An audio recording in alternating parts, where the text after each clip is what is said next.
Hello student, welcome to the KD classes. और आज हम पढ़ने वाले हैं कुछ क्वेश्चन इलेक्ट्रिक फ्लक्स और गॉस थ्योरम से रिलेटेड। इससे पहले प्रीवियस लेक्चर में कुछ क्यूब टाइप के क्वेश्चन हमने पढ़ा था,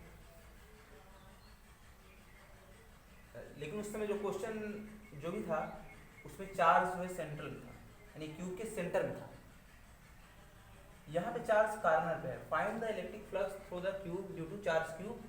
यहाँ पे चार्ज जो है इसके कार्नर पे है, तो इलेक्ट्रिक फ्लक्स क्या होगा? तो सबसे पहले गॉस थ्योरम एप्लीकेबल होता है क्लोज सरफेस के लिए, और क्लोज सरफेस हम सपोज करेंगे यहाँ पे, तो इसी के सिमेट्रिक हमें कुछ क्यूब कंसीडर करने होंगे जो इसको चारों तरफ से क्या करेगा, इनक्लोज करेगा। सिमेट्रिकली हम जो क्यूब अज्यूम करेंगे उनकी संख्या लगभग 8 क्यूब होंगे, इसके सिमिलर ही जो पूरी तरीके से इसको इनक्लोज करेंगे। जैसे मान लीजिए अगर इसके बगल में क्यूब करें तो इसको क्लोज करेगा इधर से, इसके ऊपर एक क्यूब, फिर इसके बगल वाले में एक ऊपर एक क्यूब, इसके पीछे भी है आपकी 4 क्यूब होगी। जैसे देखें यहाँ पे एक क्यूब अगर हम कंसीडर करें,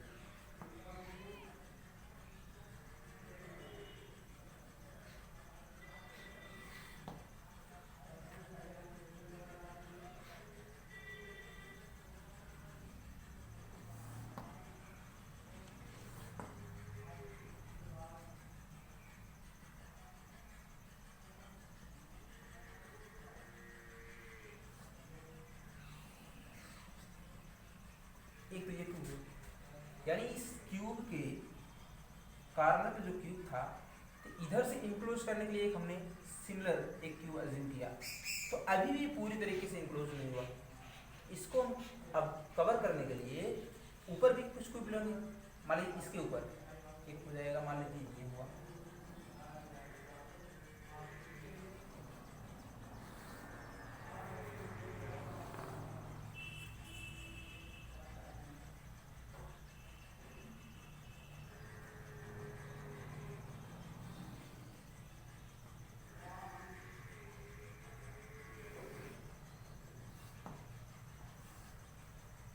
इस क्यूब के ऊपर एक क्यूब, तो इधर का पार्ट इनक्लोज हुआ, तो अभी भी इधर का पार्ट अभी बचा हुआ है। इसको भी क्लोज करने के लिए फिर एक दूसरा क्यूब इसके ऊपर हम लेंगे, तो यहाँ हो जाएगा स्ट्रक्चर इस टाइप का।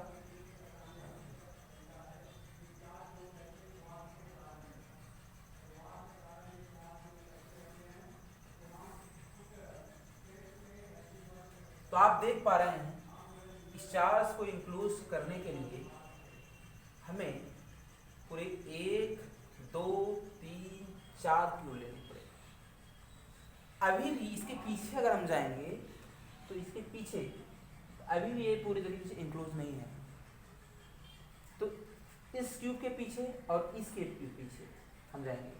फिर उसके बाद उसके ऊपर भी एक क्यूब और इसके ऊपर पीछे वाले क्यूब, यानी 4 क्यूब। जैसे 4 क्यूब आगे 4 क्यूब पीछे, यानी पूरे 8 क्यूब की जरूरत पड़ेगी। यानी इधर इसके पीछे जाएंगे, इसके पीछे जाएंगे, तो उसी प्रकार इसके ऊपर भी, उन दोनों के ऊपर भी कंसीडर हम करेंगे। जैसे यहाँ से इसके पीछे वाला है तो उसके ऊपर भी हम कंसीडर करेंगे। पूरे मिला जुला कर आप देख पाएंगे कि इस चार्ज को इनक्लोज करने के लिए जो हम गॉसियन सरफेस अज्यूम करेंगे उनकी संख्या 8 क्यूब होगी, और उस समय क्यूब कहाँ होगा, उस एक बड़े वाला क्यूब का स्ट्रक्चर जो बनेगा उसके सेंटर पर होगा। तो according to Gauss theorem total electric flux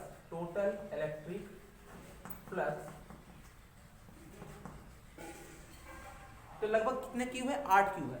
total electric flux through 8 cube तो हो जाएगा 5 बराबर Q अपॉन एप्सिलॉन नॉट, ये हो जाएगा। लेकिन हमें क्या चाहिए, किसी एक ही ये वाला क्वेश्चन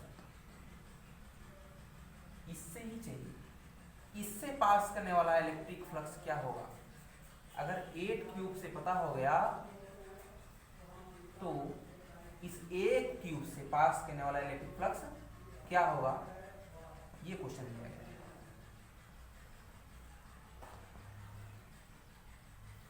इस क्यूब से पास करने वाले आप जान चुके हैं, क्योंकि यहां से इलेक्ट्रिक फ्लक्स इधर भी जाएगा ऊपर भी जाएगा, हर जगह से पास करेगा। इलेक्ट्रिक फील्ड जो है हर जगह से सिमेट्रिकली बाहर की तरफ निकलेगा अगर एक प्लस चार्ज है। तो इस क्यूब से पास करने वाला इलेक्ट्रिक फ्लक्स क्या होगा। अगर टोटल इलेक्ट्रिक फ्लक्स हमें 8 क्यूब की वजह से पता हो गया है तो किसी एक क्यूब से पास करने वाला इलेक्ट्रिक फ्लक्स क्या होगा, 8th पार्ट। यहां लिखेंगे electric flux through 1 cube is equal to the 8th part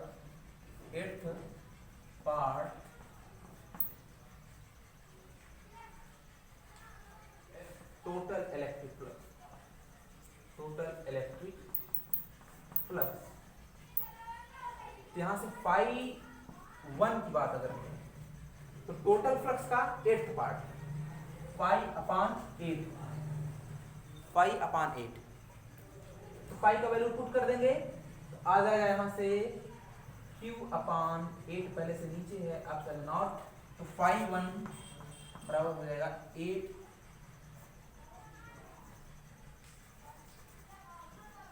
Q upon 8 epsilon naught. तो ये रहा इस टाइप से क्वेश्चन। अगर क्यूब के कॉर्नर पे आपका चार्ज रखा गया है और उसकी वजह से इलेक्ट्रिक फ्लक्स इस क्यूब से पूछ रहा है, तो जो इसको इनक्लोज करने के लिए जो टोटल हम जो भी गॉसियन सरफेस की हमने कल्पना किया है वह लगभग इसके सिमेट्रिक 8 क्यूब ऐसे हैं जो इसको पूरी तरीके से इनक्लोज कर रहे हैं, और जो टोटल बड़ा वाला क्यूब बन रहा है तो उसके सेंटर पे ये चार्ज क्यूब है। तो अगर 8 क्यूब से पास करने वाला इलेक्ट्रिक फ्लक्स इतना है तो किसी एक से कितना होगा, 8th पार्ट हो जाएगा। तो सिंपली क्वेश्चन, तो इसी क्वेश्चन को एक और ढंग से भी पूछा जा सकता है, थोड़ा सा डिफरेंट है, तो इसको पहले आप नोट करें तो फिर हम आगे इसको देखते हैं।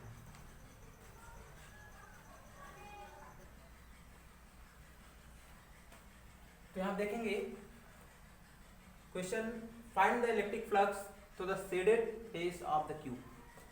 क्वेश्चन सेम है, बस अंतर ये है कि जो इससे पहले आपने क्वेश्चन पढ़ा है सेम फिगर सेम क्वेश्चन, बस अंतर है कि शेडेड पार्ट से पास करने वाला, शेडेड फेस से पास करने वाला इलेक्ट्रिक फ्लक्स क्या होगा। ये क्यू आपका चार्ज कॉर्नर पे है, मान लीजिए प्लस क्यू चार्ज कॉर्नर पे है, तो यहां से अभी अभी हमने निकाला इस क्यूब से पास करने वाला इलेक्ट्रिक फ्लक्स क्या होता है। जैसा कि हमने क्या किया, इसको इंक्लोज करने के लिए पूरा लगभग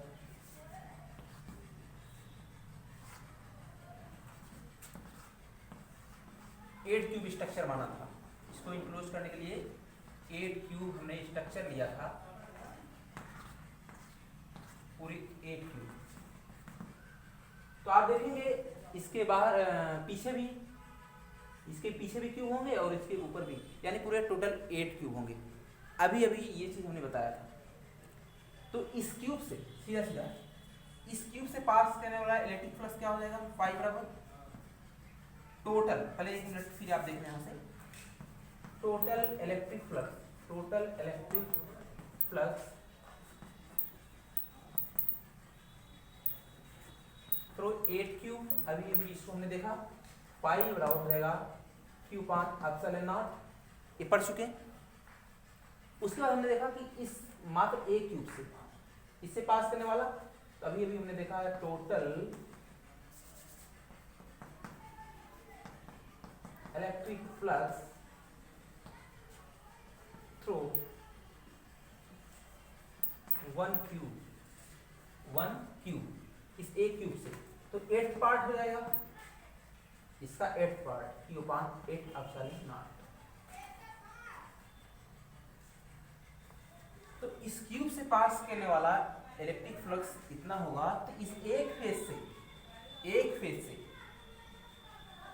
आप देखेंगे इससे पहले वाले लेक्चर में, प्रीवियस लेक्चर में आप देखेंगे क्वेश्चन हमने बताया था कि अगर किसी ट्यूब से पास करने वाला इलेक्ट्रिक फ्लक्स आपको पता है, तो किसी एक फेज से पास करने वाला जो होता है वो होता है 5/6, यानी पूरे 6 फेसेस हैं, तो 6 फेसेस से पास करने वाला इलेक्ट्रिक फ्लक्स अगर आपको पता है तो किसी एक फेज से आप निकाल सकते हैं। उस हिसाब से जनरली लोग इस क्वेश्चन में ऑटोमेटिकली क्या कर देते हैं, क्योंकि इस 100 फेज से आपको ये पता है तो किसी एक फेज से यानी इसका 6th पार्ट, तो 6 का मल्टीप्लाई करके यानी 48 कर देते हैं जनरली, ज़्यादातर ये फॉल्स यहाँ हो जाता है। उसका रीजन आप देख लें, क्योंकि उस समय जो चार्ज सेंटर होता था, इसके सेंटर में जब चार्ज होता था, यहाँ से पास करने वाला सिमेट्रिकली जो इलेक्ट्रिक फ्लक्स होता था इससे भी 6 फेज हम कंसिडर करते थे।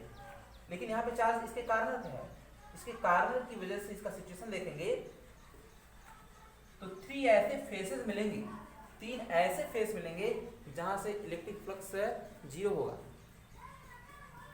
तो केवल 3 ही ऐसे फेस होंगे, यानी 3 फेस से पास करने वाला इलेक्ट्रिक फ्लक्स 0 होगा, और 3 फेस से पास करने वाला इलेक्ट्रिक फ्लक्स क्या होगा, वो काउंट किया जाएगा। तो देखेंगे आप यहाँ पे इसकी बात हम करें,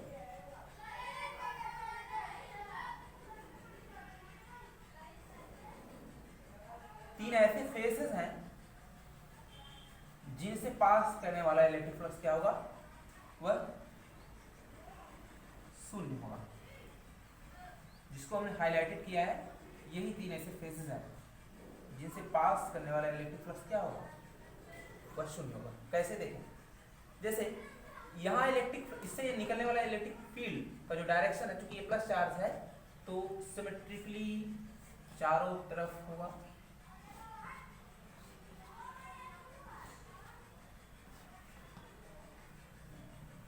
तो यहां से आप देखेंगे ये लाइंस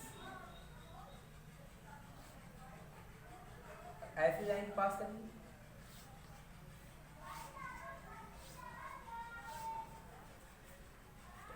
आप यहां देखेंगे इस पॉइंट चार्ज से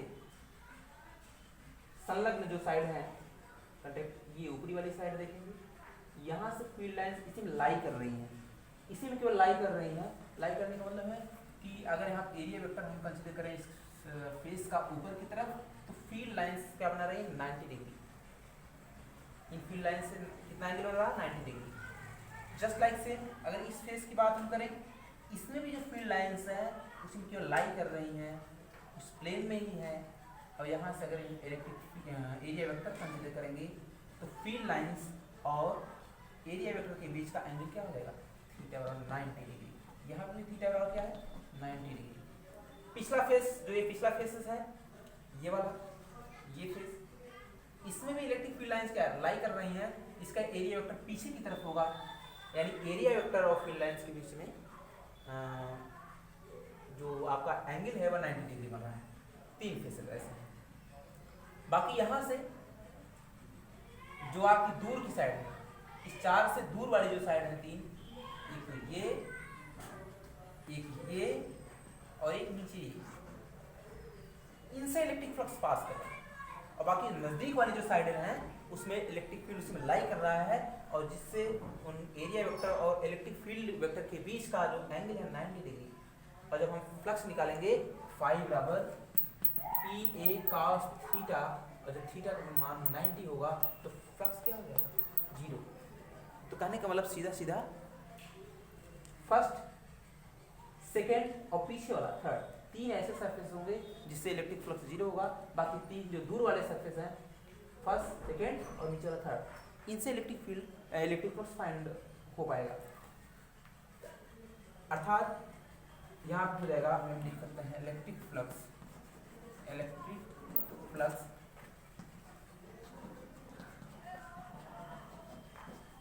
through the shaded face of the cube is equal to the third part of the electric flux